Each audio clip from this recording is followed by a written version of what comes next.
Takže vyrážame na našu prvú cestu, na náš prvý kemping a uvidíme, aké to bude. Tešíme sa.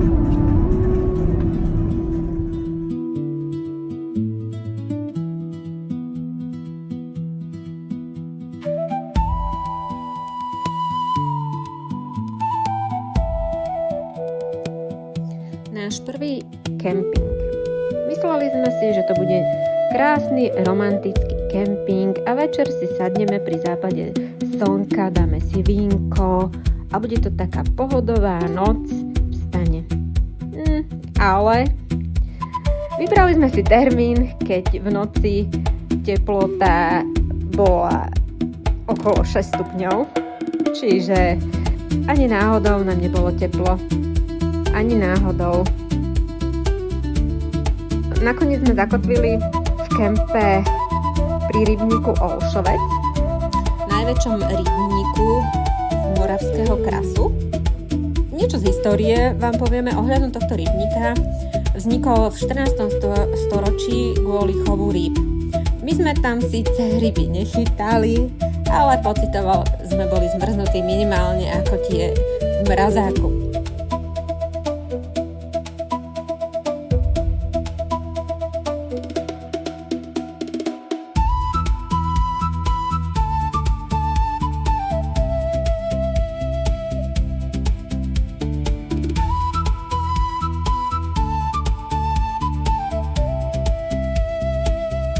Počasie na turistiku sme mali veľmi dobré. Akože ideálne. Nebolo to takéto počasie, že umierate od horúčavy, ale ani zimné. Naozaj bolo veľmi príjemné na to, že sme sa vybrali objavovať krásy Moravského krasu.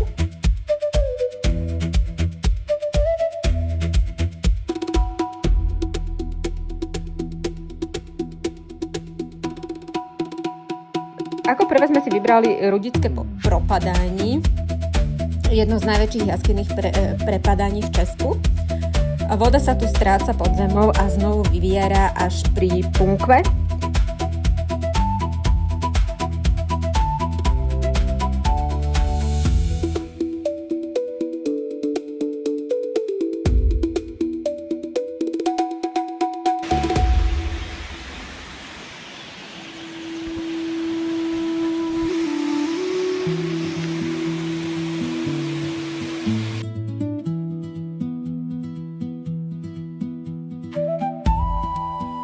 Pokračovali sme na kolíbky, sú to skalnaté útvary, ktoré vyzerajú, ako by ich tam niekto naukladal po 3 kávach, možno aj po 4 alebo jednom pivku a jednej domácej slivovici, také len leda bolo pohodené.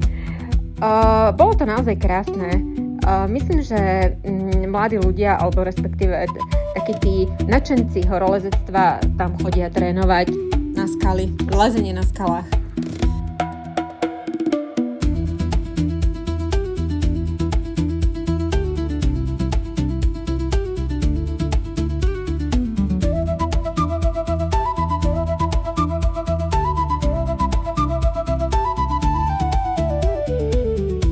Ďalšie, čo nás veľmi uchvatilo, bol veterný mlyn v Rudiciach. Krásny, jediný zachovaný veterný mlyn holandského typu v Moravskom krase. Naozaj krásny, veľmi pekne zachovaný mlyn. Určite sa oplatí ísť pozrieť.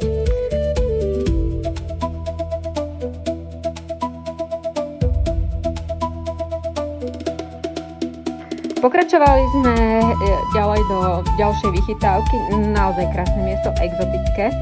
Také som teda ja napríklad ešte nevidela, na Slovensku teda vôbec, možno existuje také niečo, dajte nám vedieť, či áno. Je to lom Seč, bývalý lom s nádhernou tyrkysovou vodou, vyzerá veľmi exoticky a ako skalnatá púšť, veľmi zaujímavé miesto.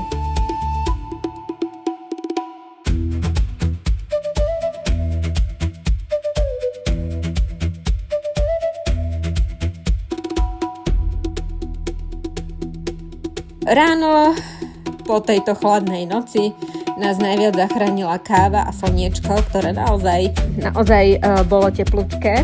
A legendárne raňajky od môjho manželika, ktorý pripravoval praženičku na slanínke, čajík a za mňa určite by si zaslúžil minimálne 4 michelinské hviezdičky.